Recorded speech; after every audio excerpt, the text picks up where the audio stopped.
फैविज्म चित्रकला की शैली जो 20वीं शताब्दी के अंत में फ्रांस में विकसित हुई। फाव कलाकारों ने कैनवस पर एक विस्फोट की भावना पैदा करने के लिए पेंट ट्यूबों से सीधे शुद्ध शानदार रंग का इस्तेमाल किया। फैविज्म एक शैली के रूप में 1904 के आसपास शुरू हुआ और 1910 के बाद भी जारी रहा। इस तरह के आंदोलन केवल कुछ वर्षों तक 1905 से 1908 तक रहे और इस दौरान 3 प्रदर्शनियां भी हुईं। आंदोलन के नेता आंद्रे डेरेन और हेनरी मैटिस थे। हेनरी बोनाइट मैटिस एक फ्रांसीसी कलाकार थे जो अपने रंग और उनके तरल पदार्थ दोनों के उपयोग के लिए जाने जाते थे।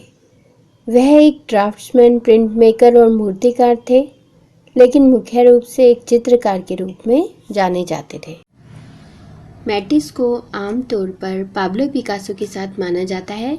उन्होंने 1905 में प्रदर्शनी में हाथ वाली महिला नामक अपने प्रसिद्ध चित्र का प्रदर्शन किया था। इस पेंटिंग में रंग रूप साग और लाल रंग के तेज स्ट्रोक महिला के ऊर्जावान अभिव्यंजक दृश्य बनाते हैं जो उस समय दर्शकों को आकर्षित कर रहे थे। मैटिस और आंद्रे देने इसके अलावा अन्य कलाकारों में शामिल Albert Marquet, Charles Camoin, Louis Valtat, Jean Puy, Maurice de Vlaminck, Henri Manguin, Raoul Dufy, Othon Friesz, Georges Rouault, Georges Braque में बाद में पिकासो और फॉव्स के चित्रों में विशेष रूप से जंगली ब्रश और स्पष्ट रंगों से काम किया, जो उनके चित्रों की प्रमुख विशेषता थी। Henri Matisse, André Derain, Albert Marquet, Maurice de Vlaminck, Charles Camoin और जीन पुए कलाकारों ने 1905 सैलून डी ऑटोमने में अपनी पहली प्रदर्शनी साझा की, जिसकी आलोचना प्रसिद्ध आलोचक लुई वासेल्स ने की। लुई वासेल्स ने अपने कामों की हिंसा के कारण इन चित्रकारों को फॉव्स यानी जंगली जानवर करार दिया। इस प्रकार से उनके आंदोलन को फैविज्म यानी फाववाद का नाम दिया गया। महत्वपूर्ण प्रश्न उत्तर। फाववाद का जन्म कहाँ हुआ? फ्रांस। फाव किस भाषा का शब्द है? फ्रेंच, जिसका अर्थ जंगली होता है। फाववाद को प्रेरणा कहाँ से मिली? गोंग की कला से। फाववाद के जनक कौन थे? Henry Mattis. फाववाद के मुख्य कलाकार कौन थे? मैटिस। ये तो जंगली जानवर हैं और इन्होंने जनता के मुंह पर रंगों के डिब्बे खाली किए हैं। ये कथन किन कलाकारों के लिए कहे गए थे? फाववादी। देखो जंगली जानवरों के बीच देना तेलो कथन कला समीक्षक वोक्सेल्स ने कहे और मूर्तिकार मार्के के लिए कहे। 1905 में किसके नेतृत्व में नव कलाकारों के एक मंडल ने सर्लोदोतान में अपने चित्रों की प्रदर्शनी की? Henry Mattis. जब मैटिस एक बार बीमार होकर रुग्णालय में भर्ती हुए, तब पास में ही एक रोगी को मनोरंजन के लिए चित्रण करते हुए देखकर मैटिस ने चित्रण करने का इरादा किया। मैटिस ने चित्रकला का अध्ययन कहाँ किया? एकोल दी ओजार में मोरो के पास। मैटिस के आरंभिक चित्रों पर किसका प्रभाव है? शार्द का। इस समय मैटिस प्रभाववादी चित्रकारों से परिचित नहीं थे। मैटिस की विशुद्ध रंगांकन में रुचि किस कलाकार ने पैदा की? ऑस्ट्रेलियन चित्रकार जॉन ने। गुलाम शीर्षक की मूर्ति के मूर्तिकार कौन थे? मैटिस। मैटिस ने पहली बार कब अपने चित्रों की प्रदर्शनी की? 1901 में। 1901 में पिकासो ने युवा कला नाम की पत्रिका का प्रकाशन किया। 1901 में पिकासो ने पेरिस में अपने 75 चित्रों की प्रदर्शनी भी की। मैटिस का फाव दृष्टिकोण का सबसे प्रसिद्ध चित्र कौन सा है? हरी पट्टी। यह चित्र फाव चित्रकारों की सर्लोदोतान प्रथम प्रदर्शनी में दिखाया गया था। यह चित्र मैटिस का व्यक्ति चित्र है, जिसमें चेहरे के बीचों बीच हरे रंग की पट्टी को अंकित करके चेहरे को 2 स्पष्ट हिस्सों में विभाजित किया गया है। मैटिस किससे प्रेरणा पाकर मूर्तिकला का अभ्यास करने लगे? रोन व बेरेई से। मैटिस के चित्रों की दूसरी एकल प्रदर्शनी कब हुई? 1906 में, जिसमें चित्र, रेखांकन, लिथोग्राफ, छापा चित्र, मूर्तियां आदि प्रदर्शित की गई। इस मूर्ति की रोन की मूर्ति चलता हुआ आदमी से काफ़ी समानता है। लुई वासेल्स ने किस पत्रिका में फाववादियों के प्रति अपने विधान की पुष्टि की, जिसके कारण वे फाव या जंगली जानवर के नाम से प्रसिद्ध हुए? पत्रिका जिलबला में। फाववादियों के चित्रों के मुख्य विषय क्या थे?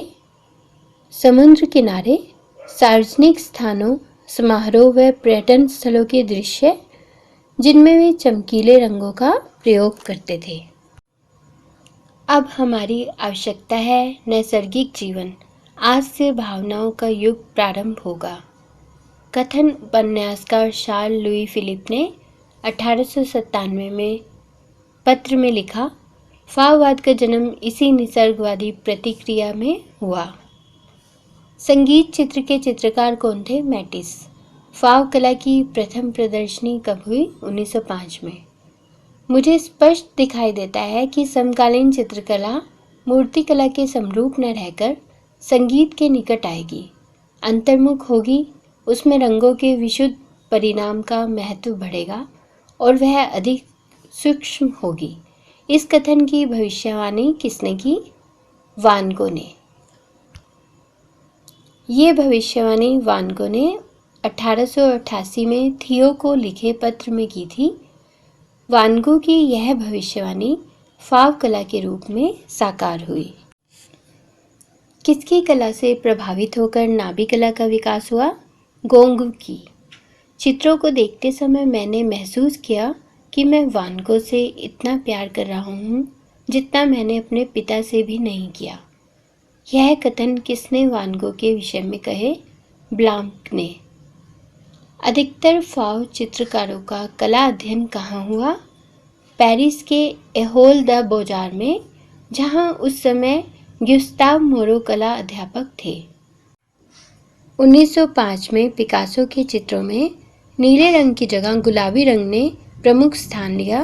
वह चित्रों के विषयों को सर्कस में विदूषक, नट, भाण, नर्तक आदि श्रमजीवी लोगों के जीवन से चुना गया। सर्वप्रथम किस फर्म में छापाखानों के लिए धातु निर्मित ब्लॉकों को प्रारंभ किया गया? गीता ब्लॉक मेकर्स में। 1905 में मुंबई में आधुनिक तकनीक से जस्ते हुए तांबे के ब्लॉक बनाना प्रारंभ किया गया। फाव कला की दूसरी प्रदर्शनी कब हुई? 1906 में। इस प्रदर्शनी में ही कला में परिवर्तन के प्रमाण स्पष्ट रूप से दिखाई देने लगे थे। अंकन पद्धति की नवीनता एवं वैचित्र्य किसकी कला के आकर्षण का मुख्य व महत्वपूर्ण अंग है? फाववाद। इसे जंगलवाद भी कहा गया। इसका कार्य विकृतिपूर्ण स्पॉट पैटर्न तथा तेज रंगों में था। आंद्रे देने का जन्म कब हुआ? 1880 ईस्वी में। अगस्त रोडिन द्वारा निर्मित कांस्य प्रतिमा द एज ऑफ ब्रॉन्ज 1876 कहाँ सुरक्षित है? अल्टे नेशनल गैलरी, बर्लिन में। मॉरिस ब्लांक का जन्म कब हुआ? 1876 में। मॉरिस ब्लांक के पिता संगीतज्ञ थे। वह चित्रकार जिसने आयु के 30वें साल तक वायलिन का अध्ययन करके अर्थार्जन किया, मॉरिस ब्लांक। उनके माता और पिता दोनों ही संगीत में निपुण थे। वह कलाकार जो बचपन में साइकिल रेस से सप्ताह में 400 फ्रांक कमाते थे, मॉरिस ब्लांक। किससे प्रेरणा पाकर मॉरिस ब्लांक ने चित्रकार बनने का निश्चय किया? देरे। देरे से उनकी मुलाकात 1900 ईस्वी में संयोगवश रेलगाड़ी में हुई, जो अपना रंग का सामान लेकर प्रकृति चित्रण हेतु घूम रहे थे। फाव कला का सबसे अधिक प्रभाव किस कला पर पड़ा? जर्मन कला पर। ड्रेसडेन में डी ब्रूके नामक कलाकार मंडल के नेता कौन थे? किशनेर। म्यूनिक में डेर ब्लो राइटेर नामक कलाकार मंडल की स्थापना किसने की? कंडिंस्की, क्ले, मार्क, यालेंस्की आदि कलाकारों ने। हेनरी मैटिस किस कला आंदोलन से है? फाविज्म। मैटिस किस कला आंदोलन से संबंधित हैं? जंगलवाद। मैटिस का जन्म 1869 में कांतो में व मृत्यु 1954 में हुई। किस चित्रकार को उनकी मां ने तेल रंग की डिबिया, पट व गोपित द्वारा प्रकाशित चित्रकारी संबंधी पुस्तक लाकर दी? मैटिस। मैटिस के किस चित्र ने फाववाद को अंतिम रूप दिया? जीवन का आनंद 1906 में। यह चित्र सलोन दुतान में प्रदर्शित किया गया था। चित्रकार का स्मरण पत्र 1908 नामक लेख मैटिस ने प्रकाशित किया था। इसमें मैटिस ने फाव चित्रकारों के दृष्टिकोण पर प्रकाश डाला है। मैटिस ने चित्रशाला कब खोली? 1908 में। किन चित्रों से मैटिस को रशिया में ख्याति प्राप्त हुई? संगीत व नृत्य। ये चित्र मैटिस ने एशियन पूंजीपतियों के लिए बनाए थे। 1910 में मैटिस म्यूनिख में आयोजित किस कला की विशाल प्रदर्शनी देखने गए थे? इस्लामी कला। जॉर्ज रूओ का जन्म 1871 में पेरिस में व मृत्यु 1958 में हुई। मॉरिस ब्लांक का जन्म 1876 में हुआ। मैटिस का जन्म 1869 ईस्वी में हुआ। काली मोटी रेखाओं से घिरी आकृतियां किस फाववादी कलाकार ने बनाई? रुआल्ट। फाववादियों की प्रथम प्रदर्शनी में जॉर्ज रूओ ने कितने चित्रों को प्रदर्शित किया? 3 चित्रों को। मिस्टर एक्स किसके द्वारा बनाया गया व्यक्ति चित्र है? जॉर्ज रूओ। मिस्टर एक्स जॉर्ज रूओ का किस शैली का चित्र है? अभिव्यंजनावादी शैली का। गंधर्व कन्याएं चित्र के चित्रकार कौन है? जॉर्ज रूओ। जॉर्ज रूओ ने न्यायाधीशों के चित्र कब बनाए? 1908 में। जॉर्ज रूओ को कब धार्मिक विषयों की चित्रमालिका बनाने पर एहोल का प्रथम पुरस्कार मिला? 1892 में। जॉर्ज रूओ के चित्रकार के अलावा किस बात के लिए प्रसिद्ध हैं? लिथोग्राफ, मोनोटाइप और एचिंग के लिए। फ्रेंच सरकार ने जॉर्ज रूओ को कब मोरो संग्रहालय के क्यूरेटर के रूप में कार्य देकर राष्ट्रीय सम्मान से सम्मानित किया? 1924।